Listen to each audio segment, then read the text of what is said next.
A very good evening to our viewers. Thank you for joining us on the agenda for this week. My name is Toyibonje Bella. Tonight on the platform, we are welcoming back a regular guest, Rowland Brown. He is an economist attached to Ceres Capital, and we are here to look into some of the latest developments regarding policy, regarding the economy, and Rowland is here to help us unpack that. Thank you very much, sir, for always making time. I think a lot has happened already. It's only 3 months into the year, but we have a new government, we have a new cabinet, Trump on the other side.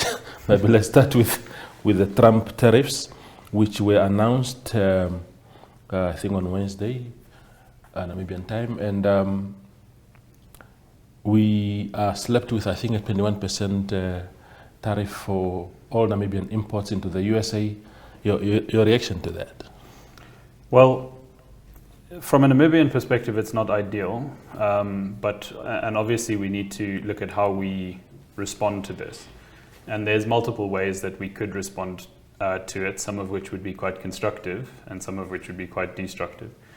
But I think really to get to the bottom of the tariff situation and to understand what's going on in the world more generally at the moment, one needs to kind of have a look at what I would say are probably the three main themes that you see out of the US at the moment.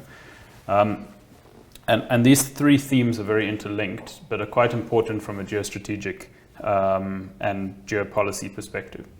So the first thing is what Elon Musk's team at the DOGE, the Department of Government Efficiency, is doing. The second theme is geostrategic relevance of various different parts of the world. And then the third thing is the tariffs. And these are all somewhat interlinked. So the first thing is with regards to what Elon Musk and his team are doing. And I think he's been very much painted as this sort of mega villain. I don't think that that's completely correct or fair. And if you understand what underlies these cuts, it's very much cuts driven by necessity. So the US has got a $2 trillion budget deficit at the moment. And this year they'll spend about 18 to 19% of all of the revenue that they collect just servicing their debt. You know, a few years ago we were cautioning from a Namibian perspective that we were getting to those sorts of levels as well. And that at those sorts of levels, you basically get yourself into a debt trap. So this is obviously something that the US wants to avoid. It needs to avoid, and has got very real implications for the US's position in terms of the global, global power, and whether we move from a single or unipower globe with the US being very dominant to a multipolar globe or a bipolar globe. From a power perspective. So the cutting of government expenditure is not something that I think is a choice. It's something that absolutely has to happen. And if you look at where a lot of those cuts have taken place, it is in things like USAID and similar, which does have an impact on much of the rest of the world, including Namibia. And because of that, I think much of the world is upset with the US. But one does have to, at the same time ask yourself the question, why should the US taxpayer be paying for antiretrovirals in Namibia, for example? And I think if one asks that question, there's not really a very obvious or very good answer as to why that should be the case. Obviously, from a Namibian perspective, it's something that is very beneficial to us. If to use an analogy, your father puts fuel in your car every month, it leaves you with money to do other things. Yeah. But in reality, Namibia is, one of the countries that's a recipient of PEPFAR support through USAID for antiretrovirals. Namibia is well positioned to be able to provide these drugs ourselves. We've got a well-resourced government. Let me stop you there, just Rowland. When you say that the Americans do not necessarily have to pay for these things, the argument, especially within the liberals in the USA, has been that you need soft power, that influence. That's why even when you look at this quarrel that the USA is having with South Africa, they've been threatening them to say, we are going to cut aid. So in other words, people think that aid is an important control tool for their country. And because you have this big fight with the Chinas of this world, China is likely to pounce on the void that will be left by the Americans, and the Americans, in that sense, lose power in places like Africa and whatnot. Isn't that concerning? Yeah, I mean, so I think the way to look at this is that you have soft power projection and you have hard power projection. And if you look at what has the soft power projection actually bought the US, what benefit has it derived the US?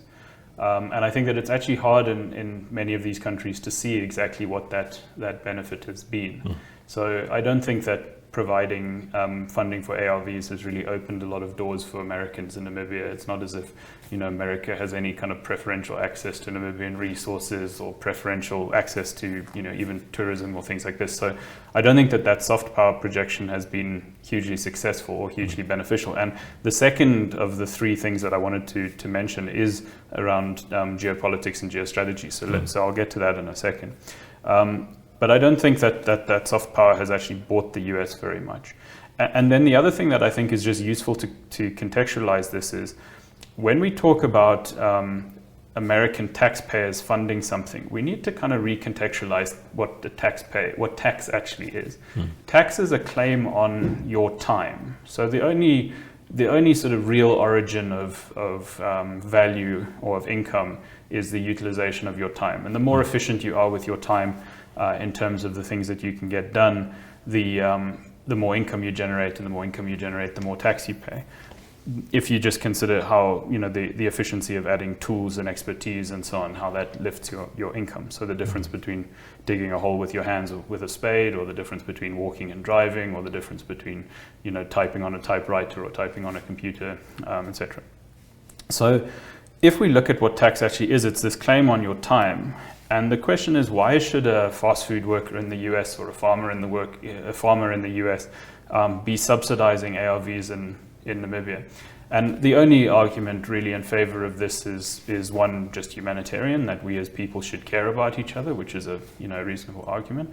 But where America sits with these huge budget deficits and so on, then obviously your ability to take care of others reduces when you're not able to take care of yourself. And then the soft power projection that you mentioned. So these are really the two big things there. So I think that's the first point, that the US kind of has to cut its expenditure. And for all the good spending that there may be in USAID, there's also quite a lot of egregious spending that the Americans just really don't want. I won't go into all the details, but I mean, I'm sure that people are aware of some of that. Yeah. So these budget cuts, I think it's not sort of a punitive thing that's designed to humiliate the rest of the world or anything like that. It's very much driven by necessity at home. The second thing that I think is very interesting, and if you look at a lot of the foreign policy things that Trump has done and said that get him into a lot of trouble. And his approach to these things is I don't know, it's very direct. It's not very civil in the sense that we're used to in this part of the world, especially where we're polite to each other and so on. Trump's approach is very much a bull in a china shop approach. But if you look at the areas that he's focused on, they're geostrategically very relevant areas. So the first thing is the Panama Canal.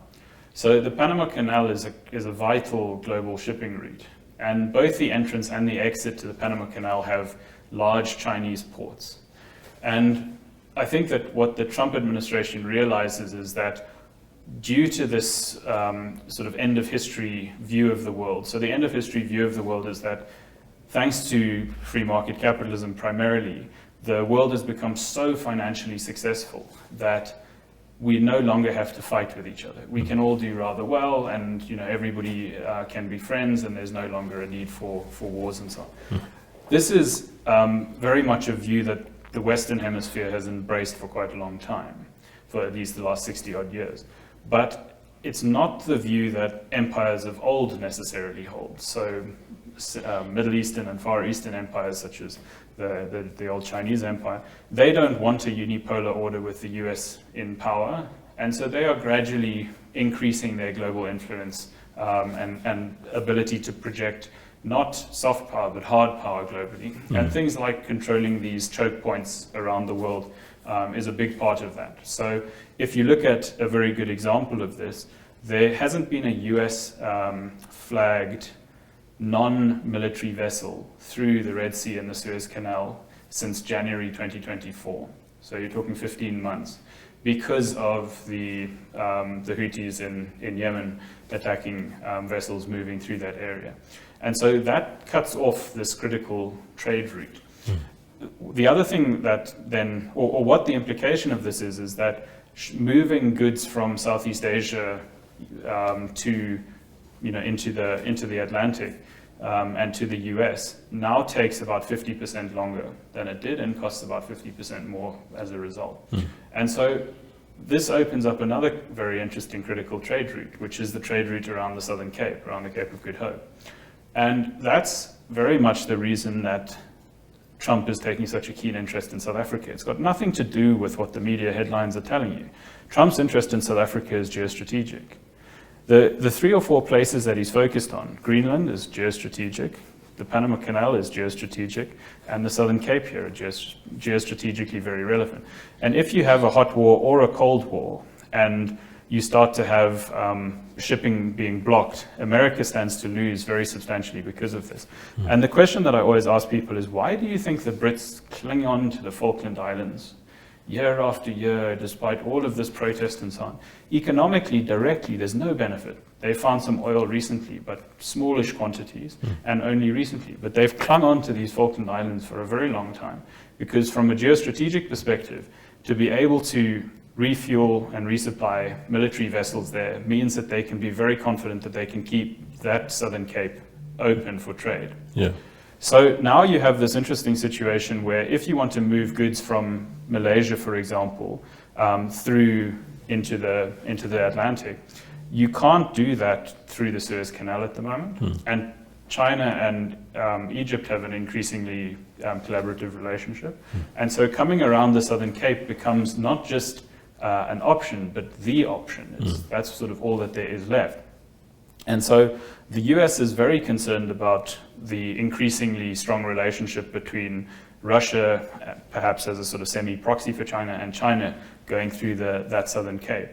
And you can almost see that the US is establishing fallback positions up the west coast here. This huge embassy that we sit with, I don't think is a coincidence. And the interest in Lobito in Angola is also, I think, not a complete coincidence. And so keeping this Southern Cape open for shipments is obviously a key priority of the US as well. Greenland, and keeping Greenland from falling into the hands of Russia, for example, and also to keep that sort of critical trade route from North America into North Europe open is another key focal point. So while he's sort of painted as this global bully, what you can actually see happening with the US administration is that they are just trying to convert this soft power projection ability into a legitimate ability to project hard power in order to counteract some of the sort of advances that China has made specifically in terms of geostrategic relevance and geostrategic power.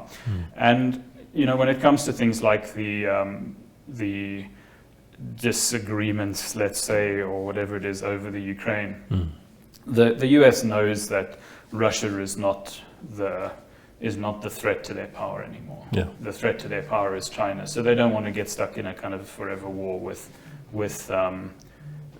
Russia at the moment, and they would like that to come to an end. Yeah. But at the same time, if they can embolden Europe to rearm, then you have this North Atlantic, this sort of NATO North Atlantic group becoming substantially more globally powerful once again, and able to sort of at least maintain a multipolar global order. Now, none of this is to say that that the US is the party that should be the dominant global power. It's just this is looking at it from the US's perspective. From the US's perspective, this is what they're trying to achieve. And if you are somebody that believes in kind of Western democratic values and media freedom and all sorts of other freedoms, then broadly speaking, these Western democratic values are preferable. However, this is obviously a fairly subjective thing. Some people may argue that, well, a more powerful China might actually be better for the world. Personally, I don't think so, but this is basically what we see happening out of the US at the moment. And that then takes us to the third point, which is the tariff point. Yeah. So the first 2 points are very interlinked in the sense that a effectively bankrupt or close to bankrupt America would obviously be detrimental to America's global power and influence. Yeah. So they want to be very careful not to allow that to happen. But then it takes you to this other point where America has seen this sort of gradual hollowing out of its industrial base, and as a result of that, its ability to produce military equipment, perhaps, but also other economic goods. And if you look at what's happened over the last sort of 60 odd years, in order to remain competitive globally, many American companies have shifted the production of their goods out of America. And those that haven't have often gone under, and whatever the good is replaced by people who are producing it from outside of the US. Yeah. And in part, this is due to the fact that as a country becomes more wealthy and successful, then wages tend to rise in those countries. And if you have a significant amount of labor utilized in the production of goods, then it becomes less competitive. But part of it is also that there are some quite significant trade, so tariff and non-tariff barriers to America and producing things in America and selling them outside of America as well. And I think that that's kind of what we're starting to see the US trying to normalize at the moment. But at the same time, I think that there's actually a bigger plan at play here, which is an effort to see where the US's allies actually are. Mm-hmm. And if you look at what's going to happen now as a result of these tariffs, is countries that basically align themselves to the US, obviously, will be able to get far better tariff agreements with the US, and will be able to import goods into this world's biggest economy on a preferential basis. And if you think about the implications of that, that will be very good for those countries that align with the US, because those countries will attract investment into them in order to produce goods and services to export to the US. Meanwhile, countries that turn their back on this global world's biggest economy are likely to see an outflow of investment, or at least no further inflows. And so the countries that basically align themselves to this new US policy are likely to do very well out of it, and the countries that don't are likely to do badly out of it. And must we align ourselves to the US policy to survive? Not to survive. I mean, Namibia actually has very, very little trade interaction with the US. But I think strategically it would be a very good idea. If you consider our options in general, Namibia sits with this sort of critically high level of unemployment. And as a macroeconomist, you look at lots of different macro indicators, but ultimately the one that matters is, do people have income? That's actually the critical thing. Like, is there money going to households?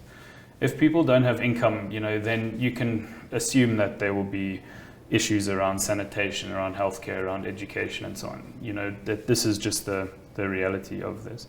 And if one looks to have a thriving economy, it basically means an economy with high levels of employment, high levels of household income. And in order to achieve that, we need to do something very different from what we're currently doing. I mean, currently we sit with some of the highest unemployment in the world. And unemployment has a human face. It's not just a theoretical number. This is people who don't have enough income to put food on the table. And buy basic medicines and things like that. And this is a tragedy that has to be addressed. And we need to look at how we can address that. And I've been talking a little bit and making myself a bit unpopular on social media about this, but hubris is a great, I'm sure people are familiar with the term, but basically a sort of excessive pride. Hubris features extensively through Greek mythology and things like this, and it always has basically the same story that we're seeing playing out in Namibia, where we have this sort of perception that we are untouchable, and that we are doing, that the world must sort of dance to our tune.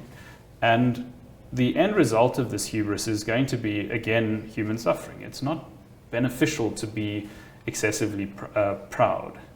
And if I look at a lot of the arguments that we see around things like tariffs, but also around these visa regimes and things like that, a lot of there's sort of two arguments. So the first argument is an economic argument, which is the one I try to make. And the second one is a much more emotional argument revolving around national pride and nationalization and so on.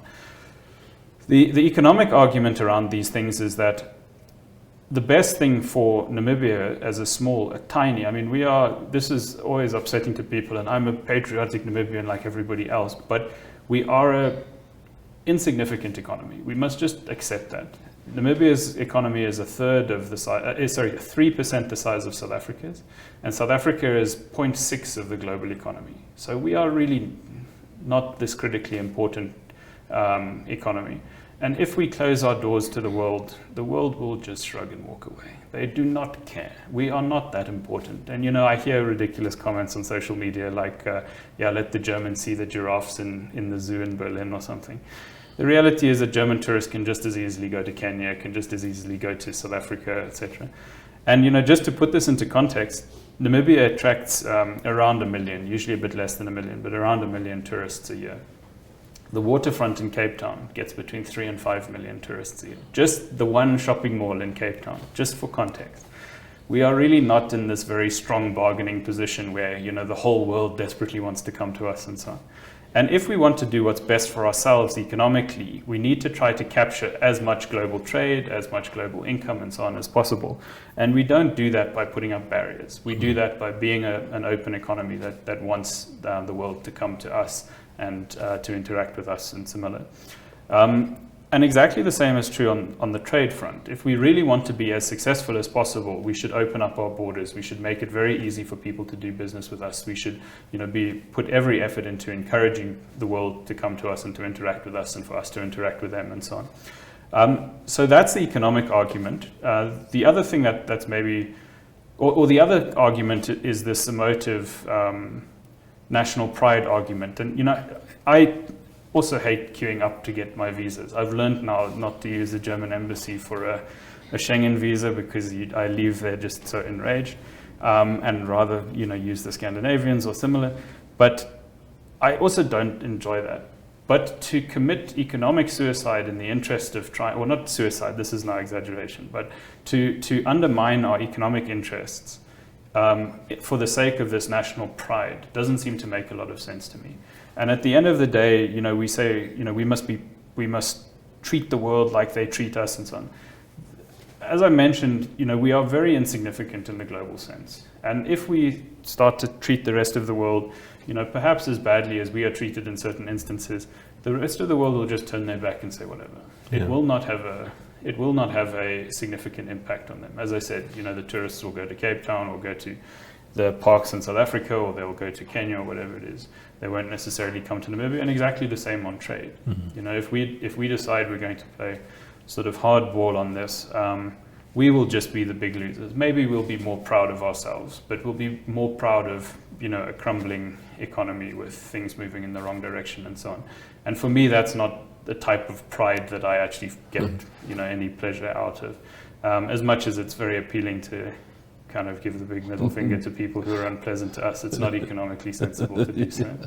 Yeah, thank you, Rowland. So, look, I saw South Africa amid all these threats of whatever from the USA. If you look at the response of the South African government, it has been very, very civil, very diplomatic to say we are misunderstood, we are going to find each other.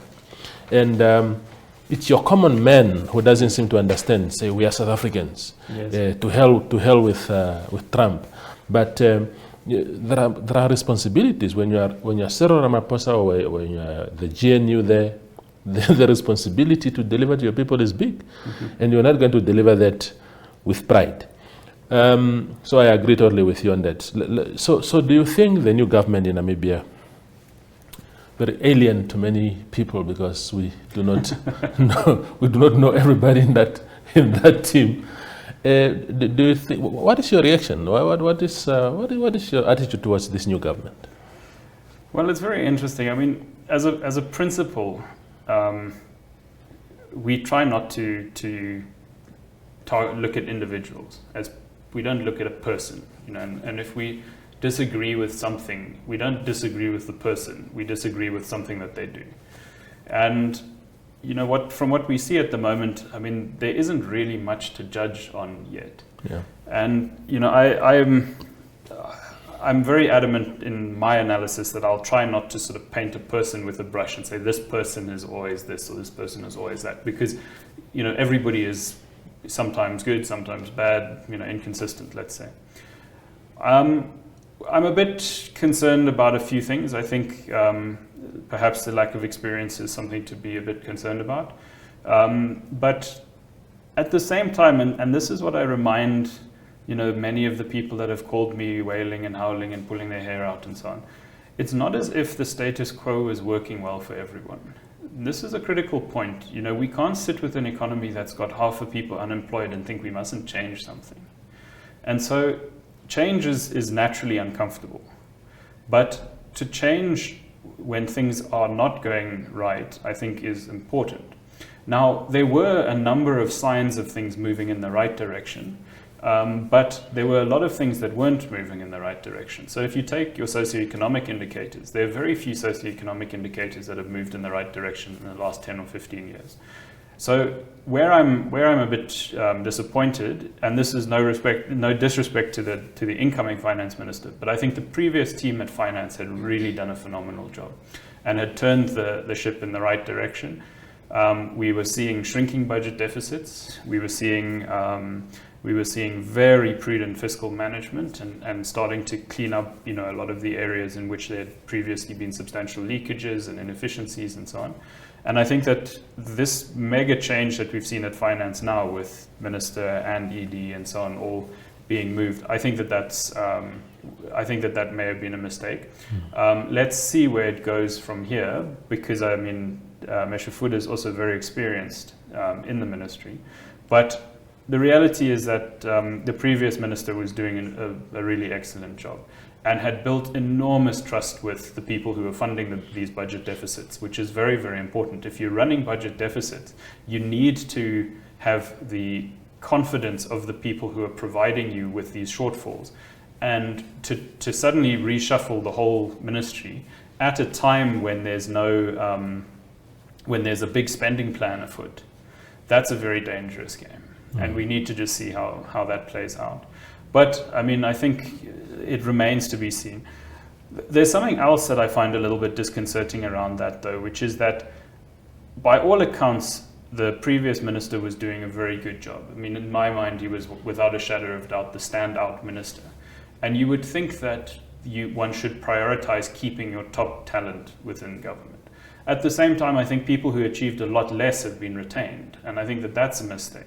If we really want a cabinet that delivers, we should be really honing in on the top performers and keeping them and and getting rid of those that are not performing, rather than getting rid of this top performing minister.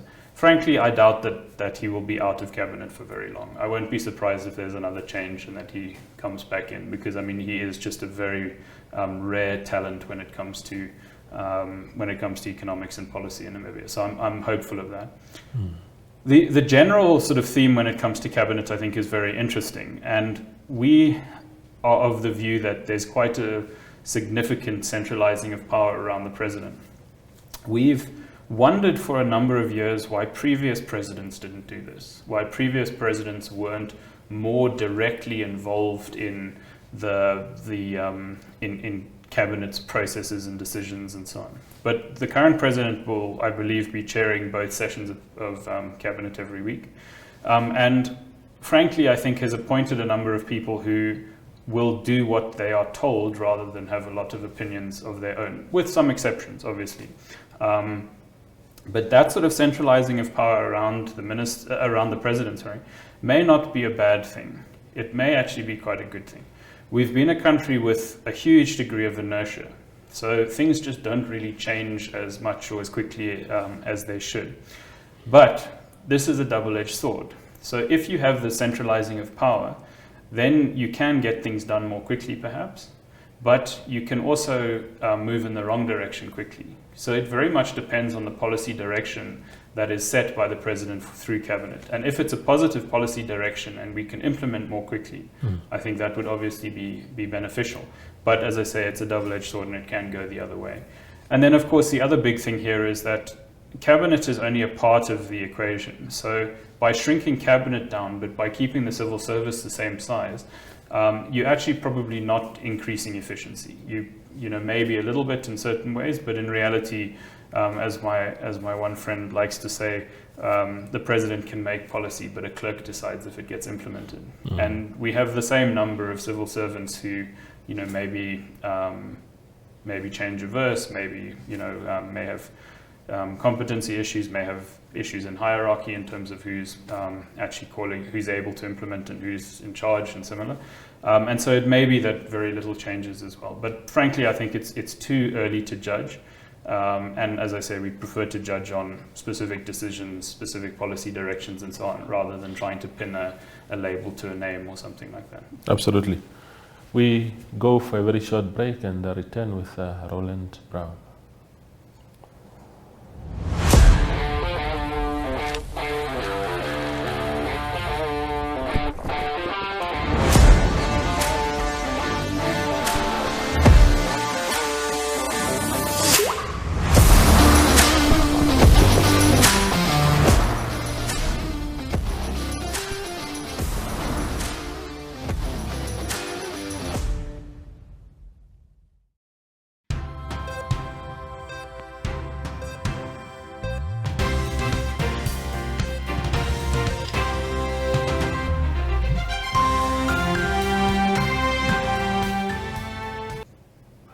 We continue the conversation on the agenda.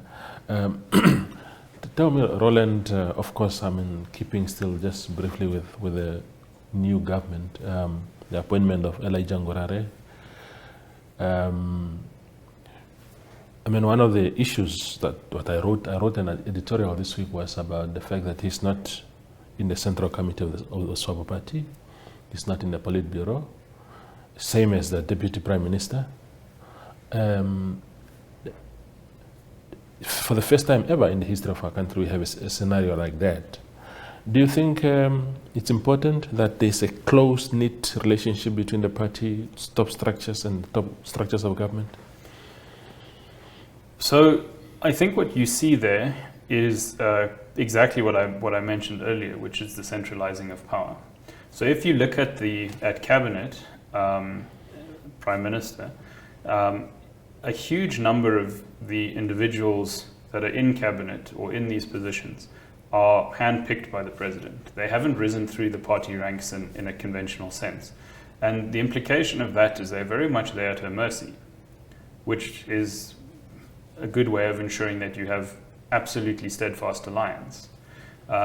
Should they be wayward in terms of their alliance, in terms of their execution and delivery of the agenda that is set, then they can be ousted relatively easily by an individual. It's much more difficult to do that if the individuals have very strong party support.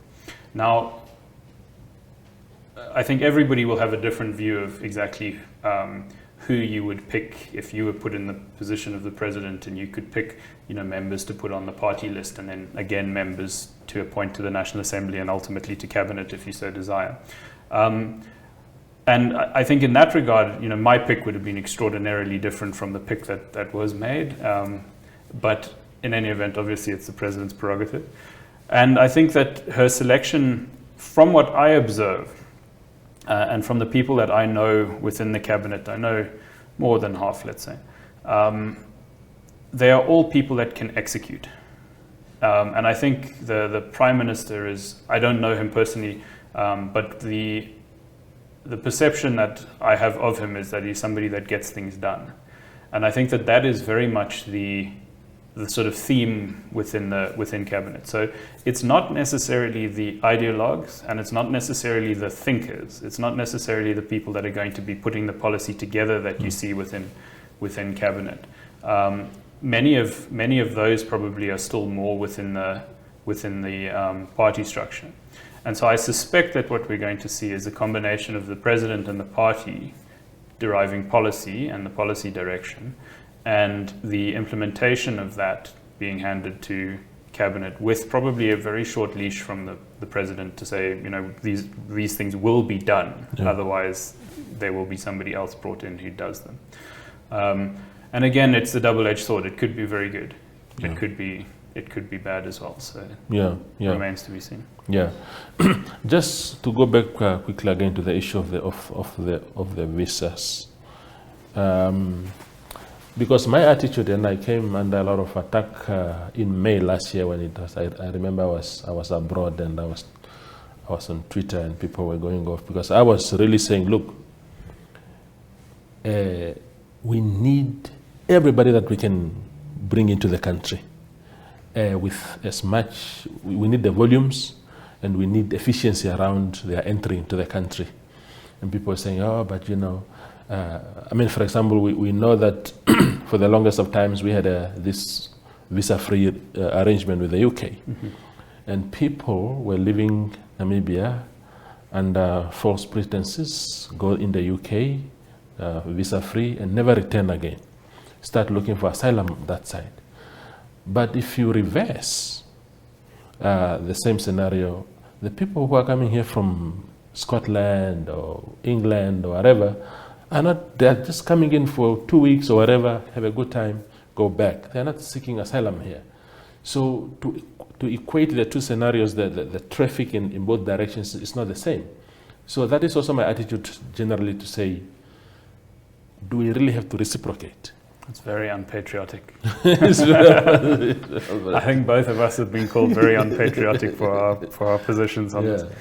Yeah. So my take, on this, I think, is that exactly as you said, the reason that there's this visa process and there are these terrible visa requirements in order to go into some of these developed countries is that there's been a number of Namibians that have gone to these countries and then not left.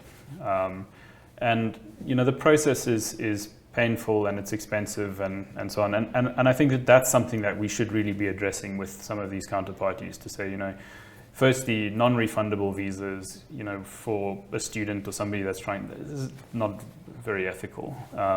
You know, things like the manner in which you're treated at the German embassy, you know, this is not something that we agree with really. But the principle that, you know, you have to, as a country, protect your borders. Otherwise, what are you? Mm.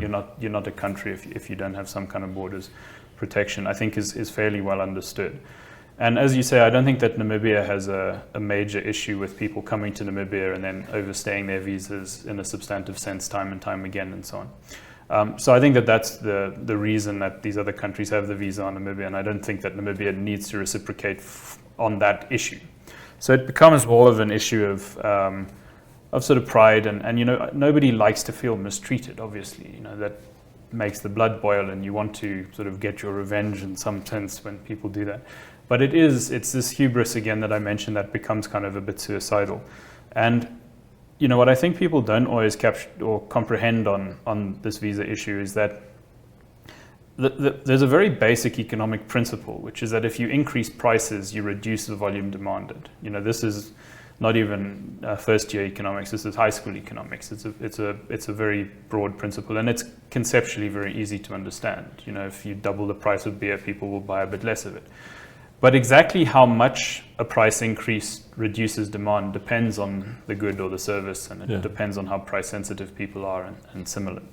But what we know for sure is that higher price is lower volume demanded. What we don't know for sure in this instance is how much, say, a 3 or 5% increase in the cost of your trip, and not just the cost, but also the admin of getting these visas. I mean, we have an event next week in which we have to get visas for some of the speakers, and the process is, I mean, quite alarming. You know, it's being handled as efficiently as a bad process can be handled, I would say, but it's still not a good process. So in this instance, we submit a bunch of documents to NIPDB, NIPDB submits something to Home Affairs returns it to NIPDB, we have to go to Home Affairs to physically pay for these visas, it then gets kicked back to, we then have to take the original receipt to NIPDB somehow submits that to Home Affairs, and ultimately we hopefully get visas. this is not a no friction process. But so we don't know exactly how many people will look at a higher price, say a 5% higher price, to come to Namibia and say, well, then I'll rather go to South Africa, or I'll rather go to Kenya, or I'll rather go to Spain, or whatever it is. But we do know that there will likely be some reduction. And we've been speaking to the embassies and the airlines the last couple of days to try to figure out if we can quantify it. What we know for sure is that there is already a reduction. What we don't know is exactly how big it is. But people being denied boarding in Frankfurt, for example, people not being able to submit all of their documentation on time and so on. And then people just going, we don't want to arrive in a country without a visa and have to figure it out there with a risk that we get returned and so on. So we'd rather go somewhere else. So we know that there is an impact. We're just not sure how big. But the point that we like to make around this is, with a very high multiplier industry, which is what our tourism industry is. So if you bring 100 US of foreign currency into Namibia and you spend it at the lodges and you spend it at the craft shops and in the restaurants and so on, it's a high multiplier industry because it's cash that's paid into rural communities predominantly and into employment, into salaries. So the tourism industry is the single largest employing sector after government in the country. So between 50 and 80,000 people have income from the tourism industry. And so if you take that $100 that was spent away, you're actually taking something like $800 out of the economy because of how it multiplies. And so what this means is that you're basically playing with sort of live ammunition when it comes to doing things that may be detrimental to the tourism industry.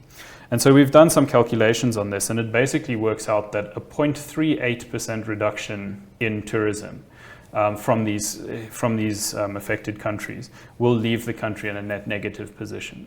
It'll mean that there's a bit more revenue for government directly, but probably less revenue for government indirectly, so tax revenue and similar, and revenue from employment.